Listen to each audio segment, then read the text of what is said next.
ના, પેલું વાળું કે તે વાળું. હા, આ વાળું હશે. તેની પાસે જઉં છું.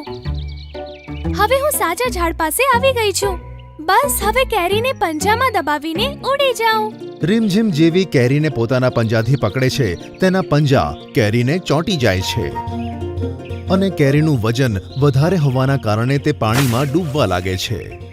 અને આમ રીમઝીમ પણ ડૂબવા લાગે છે અને પાણીની અંદર જતી રહે છે. પાણીમાં જતાં જ તે શ્વાસ રોકી લે છે અને ખૂબ જ ઝડપથી પાંખો ફફડાવે છે, જેથી તે તરીને ઉપર આવી જાય છે. તેના ઉપર આવતા જ કાકા તેને પોતાના પંજાથી ઉઠાવીને જમીન પર મૂકી દે છે અને તેના પંજાથી કેરીને દૂર કરે છે.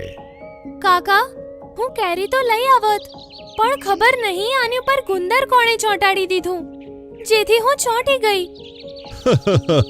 રીમઝીમ, તે મેં જ લગાવ્યું હતું કે જ્યારે તું પાણીમાં ડૂબે ત્યારે પોતાની પાંખોને ઝડપથી ફફડાવી શકે, કારણ કે તરવા માટે પંજાઓને ઝડપથી હલાવવું પડે છે, ઉડવાથી પણ વધારે તેજ. અને તે જોયું, તું આટલા વજનને લઈને પણ ઉપર આવી ગઈ. અરે હા કાકા, તેની ઉપર તો મેં ધ્યાન જ ના આપ્યું. હું તો પાણીમાં તરવા લાગી હતી. મતલબ મને તરવાનું આવડી ગયું છે.